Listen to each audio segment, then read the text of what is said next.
One of the things that I like about it is, instead of being this like magic black box or whatever that you walk up to, you have no idea what it's doing. That kind of thing. You're like, well, I got a good delta. I guess it's everything's cool. This reveals, like the data points that the system is using to determine, how it's operating, how fast it should operate, that kind of thing. I like being able to see, like, if there was an intermittent error code, let's say it's, overcurrent protection or high discharge temp protection or something like that. You go out there, customers already reset power and got it running again, but you come out there and it's like, I don't know, 75 degrees outside. Maybe it's not yet producing an error code, but you can see that the compressor speed, like as it gets a call, it speeds up, the discharge temp's rising.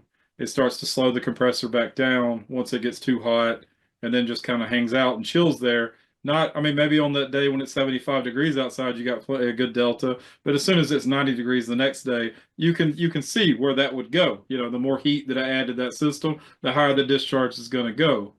Well, you take that, and then your knowledge of HVAC, and you go, okay, why is my discharge pipe getting hot? Is it because I don't have enough refrigerant?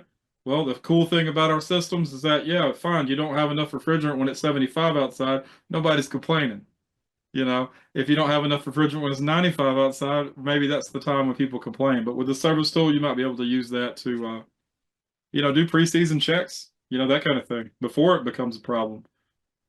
You know, um, you don't necessarily have to be a hero on a Saturday or July 4th weekend or something like that. You can just be less of a hero, I guess, on your preseason call.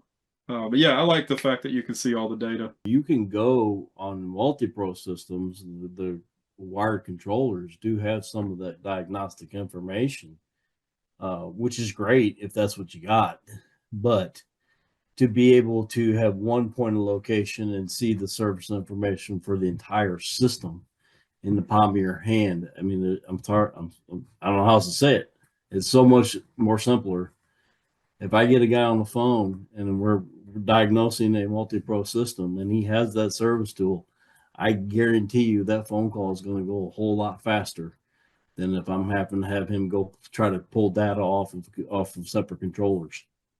Yeah, speaking of which, when you get the text message from our tech support department, that's something else too. If you've got that tool hooked up and you start sending pictures, via text message of the data.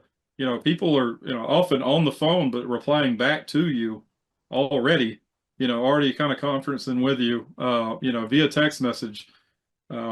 If you've got those screenshots and all that, it might be pretty quick. You look at the, we look at the data and go, hey, go ahead and check this, whatever. And maybe you don't even have to talk to somebody on the phone. No offense, Greg. Maybe you don't have to talk to somebody on the phone and go through the whole rigmarole or whatever. You've got all the information at your fingertips, and it gets us the information too.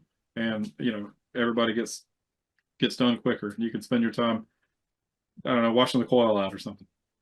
We do have a question about that from a YouTube video from at Todd James 8830. We are doing mostly GREE FLEXX, GREE FLEXX Eco, and GREE XPAC, which I'm happy about. Will this tool work with those systems? So to answer your question, there are some specific tools that you can use, but you guys could tell me which ones that you can use or can't use. Yeah, so with the FLEXX, be on the lookout for those. We'll be releasing those soon. Had a few refinement we had to do at the factory and all that stuff, so we'll be getting them on order and bringing them stateside here within the next couple of months. We don't currently have one for the XPAC yet, or at least not a timeline. That is currently in development. So the XPAC uses a different communication protocol from the FLEXX and the MultiPRO, or the ductless products even. So that has to be its own separate debugger tool that's currently being developed.